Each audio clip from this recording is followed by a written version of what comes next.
Every house you've ever seen was dead. Wood, brick, concrete, steel, just materials. But not this one. Nobody built it. Nobody lifted a single wall. And yet, it's alive. Its roots are still reaching deep into the earth. Its walls are still unfolding. Its roof is still growing. The house isn't being constructed, it's being born. And the only thing anyone ever planted was a seed. Sounds impossible, right? Maybe not, because the first pieces of this future already exist. Today, scientists can grow building materials from fungi instead of concrete. Engineers have created living materials that can repair themselves after they're damaged. And biologists are learning how to program living cells to grow into entirely new shapes. Right now, those breakthroughs live in different labs, but imagine combining them into one living organism, not a new kind of tree, a new kind of home. Instead of buying lumber, steel, and concrete, you buy a seed, you plant it, you water it, then you go home. Nothing happens overnight, but underground, something is already alive.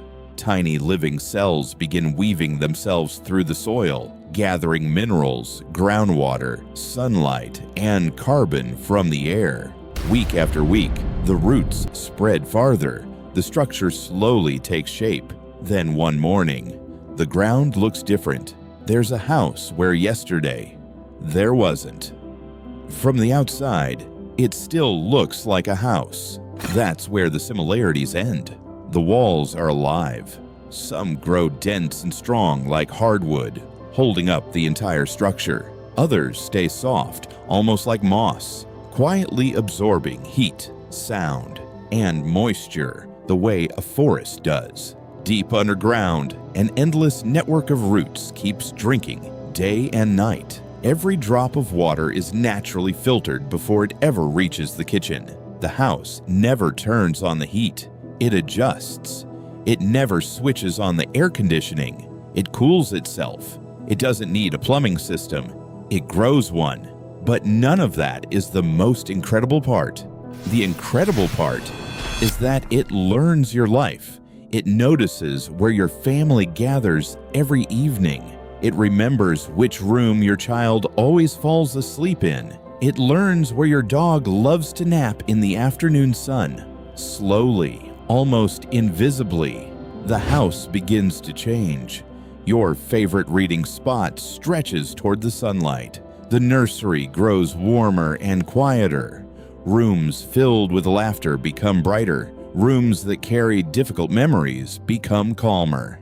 Eventually, the house stops adapting to the environment and starts adapting to the people. Because in this future, home is no longer something you build. It's something that grows right alongside your family. Once houses become alive, they stop being something you own.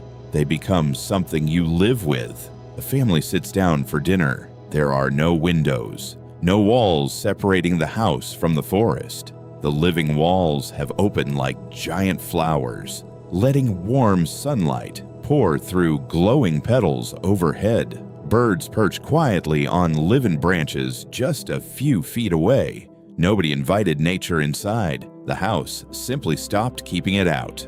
Later that night, an elderly woman falls asleep in her favorite chair.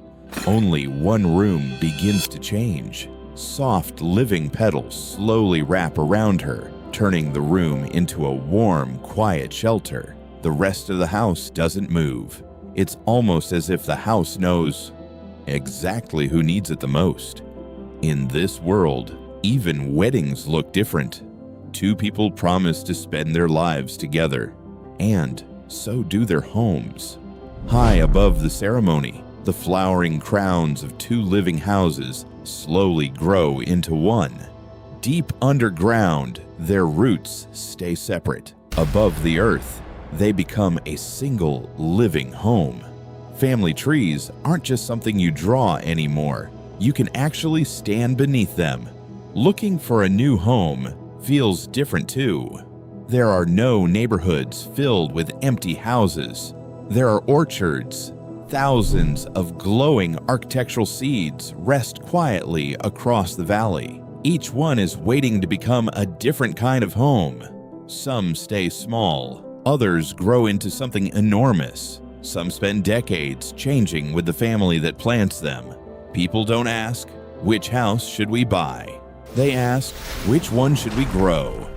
Years go by.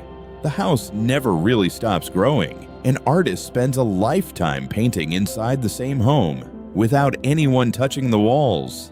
They slowly reshape themselves. Curves appear, textures deepen, living sculptures grow naturally from the structure itself. It's almost like the house has been listening, quietly turning memories into architecture.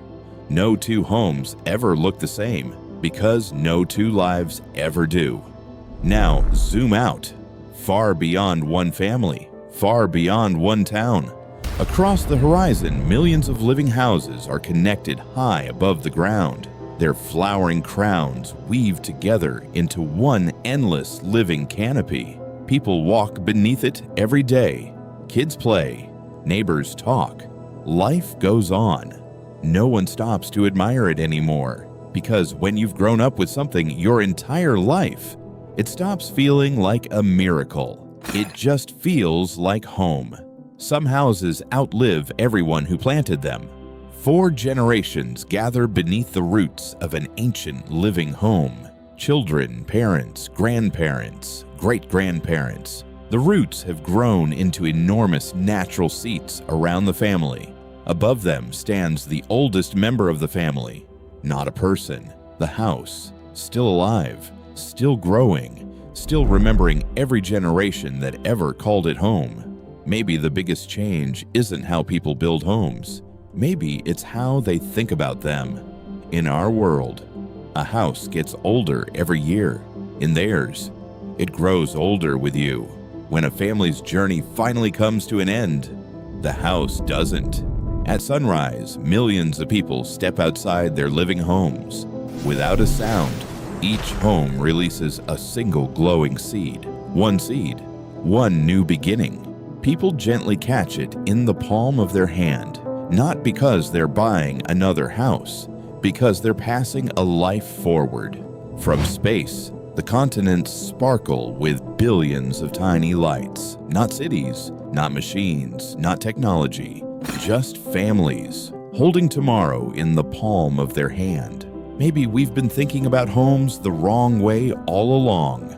A house is something you build, but a home might be something that grows with you. And maybe that's the future we've been trying to build all along.